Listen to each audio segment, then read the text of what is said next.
Good morning. Good morning. God bless you, for the day has been established by God. This is the day. This is the day that the Lord has made. That the Lord has made. We will rejoice. We will rejoice and be glad in it. And be glad in it. This is the day that the Lord has made. I will rejoice and be glad in it. This is the day. This is the day that the Lord has made. Thank God for just another day, allowing us to get the rest that we needed, to get up again, and to see the bright sunshine. I look back, my brothers and my sisters, and I told you that my heart and my mind is in preparation to release some lessons based upon the addiction. And my brothers and my sisters that are struggling, that are emotionally and mentally distorted, and that the only way out to the stresses of life is by using substances. And I told you, my brothers, that I have embarked upon this journey a long time ago. And you know, lately I have just been hearing so many associates and colleagues and people and friends from the local areas who know somebody or somebody in their family that is battling with this ugly, vicious addiction. And I pray that God will give them the strength to lift up their head and to lift their heart and to do something about it. And so this is the reason for this whole lesson preparation that we can go into, so we can begin to look more into this addiction and understand the mechanics of the addiction. We can understand the whole anatomy of addiction. Because even when you look at the root word in the Latin addiction, it comes from the word enslaved. Enslaved. And it's true. Whatever it is that you give yourself to, whatever it is that you open yourself to, and that you begin to look to it in the morning, in the afternoon, in the night, and that object or that thing is the only thing that you have come to the conclusion that would give you satisfaction, that would give you a sense of relief or release from the stresses of life. We have exalted this substance, this chemical, this drug in place of God. In place of God. Where it takes your energy, it takes your mind, it takes your money, it takes your time, it takes even your attention. And things that you should be doing, we have put it aside so that we can get a moment of relief and release. Well, you know what? The devil is a liar. And as my mind goes back and I think about the times that my own life was embarked upon this addiction, I think about the beginnings of it. And you know what's so sad too? Is that when people see the end product, they see the end result, they see the person now that is looking dingy and dirty and that is struggling, and it shows in their eyes. And if anybody who truly loves them, and they're broken by the sight, they're broken by what they see, and it hurts so much, because you feel powerless. You feel like there's nothing you can do. To see your loved one to be suffering under this addiction, and you sit there and you scratch your head and try to figure out, how did you get here? What happened to your life that you are allowing this to take absolute control? Well, my brothers and my sisters, you know, when you look at the origins of this thing, many a times there are people who, what happened to them is that either A, they were exposed at a young age. They saw either their loved ones, or they saw family, uncles, aunts, picnics, cookouts, family gatherings or parties, and through their eye gate, just by watching, and they saw the pattern and they saw the behavior, there was this instant feeling of curiosity to know that you can indulge in this drug and to see them still function and to laugh and to dance and to eat. And later on, the devil comes along and he has taken that seed, and what he does is he allows the seed to be planted into your conscience, slips into your subconscious, and then later on, maybe years later, all of a sudden, now that you're a little bit older, now that you come across some friends and maybe a few dollars in your pocket, you begin to experiment.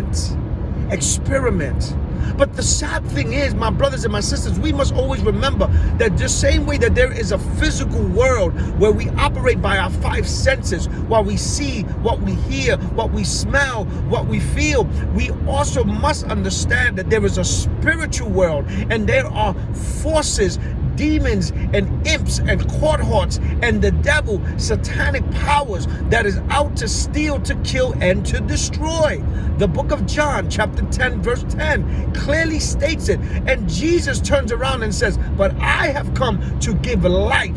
The word life there in the Greek, Zoe, the high life, the exalted life, the life that is beyond the burdens of the encumbrances of the choices that we have made, and also the political, ugly, systemic evils and ills of the world. And so this person who has been exposed, or in some cases, they have been bamboozled, or they have been manipulated, or they have been seduced into also trying out this drug, and in trying it, now you are hooked on it. Now you have been hijacked by it. And now the devil comes whispering sweet little lies in your ears, coming and reminding you. And not only that, but he also strategically sets up people around you who have the voice of persuasion, who have the temperament to be able to almost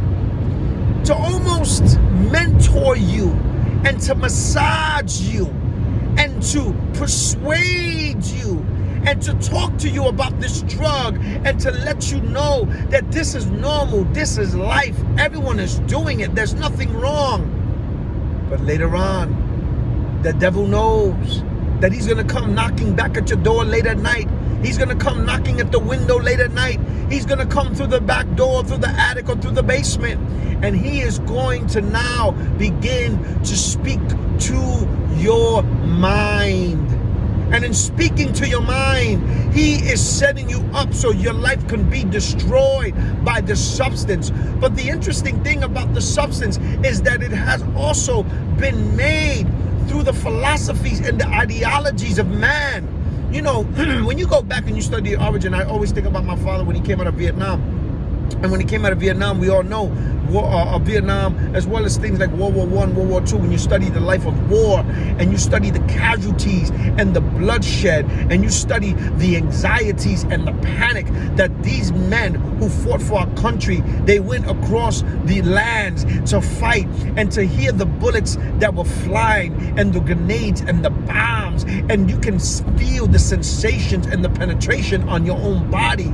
And after a while, here the scientists would come together to be able to create a potion or chemicals that would basically ease their wounds. They were wounded in war. They were wounded in battle. They were wounded.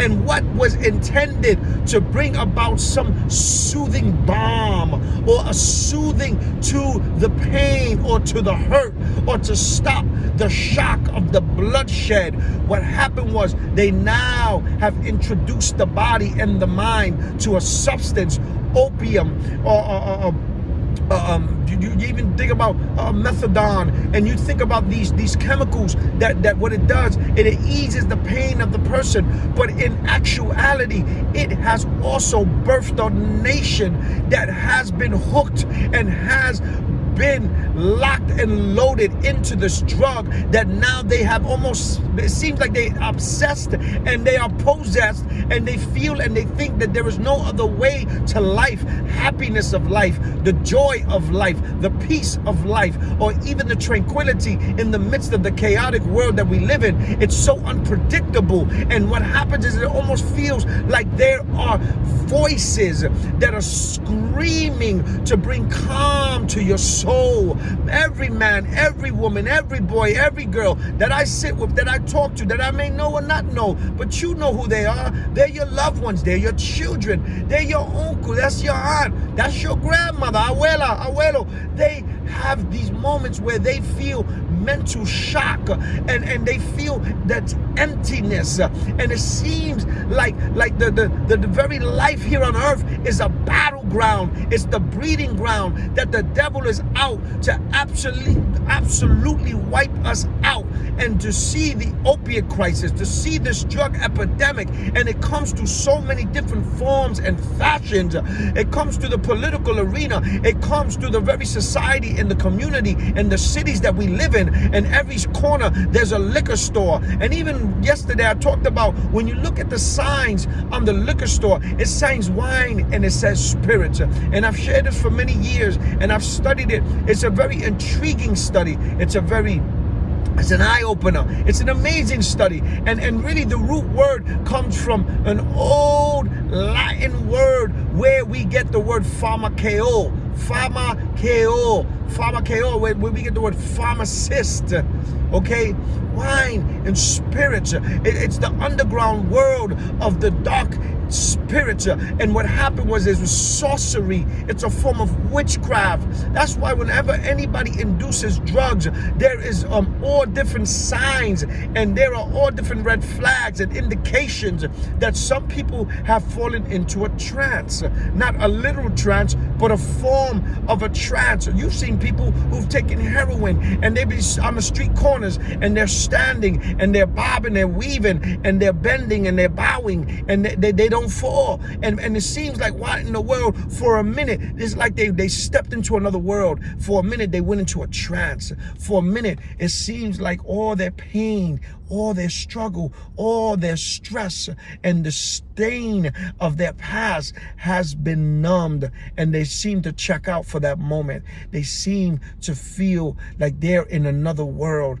Well, that word wine and spirits, pharmakeo, it also traces to other words where we get the word sorcery, because you got some people who have been touched by the finger of God, the love of God, and who have loved ones. And we see it not just in the streets, not just in the dope house, the crack house, but we also see it even in God's house. There are some people that are battling privately with this addiction, with this enslavement, with this substance, and they have literally almost enthroned it in the place of God. As you all know, that we are to worship the Lord thy God with all our heart, our mind, our soul, our strength.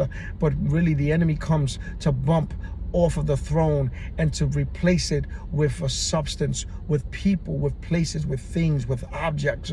And the enemy is out to steal, to kill, to destroy, to point that finger and to condemn, and to continue the battle royal against God. The battle has always been in the beginning, the battle has been in the middle, and the battle is still at the end. Well, my brothers and my sisters, this is just another pre-introduction to the things that we're going to be getting into. My goal, my plan is to be able to release scriptures as well, that you can follow scriptures, you can read the scriptures for yourself, and that you can see how throughout scripture there is a journey. There's a journey, a pathway to peace, the power of God, and that many of us who are hurting from this addiction have lost to some degree a feeling of hope.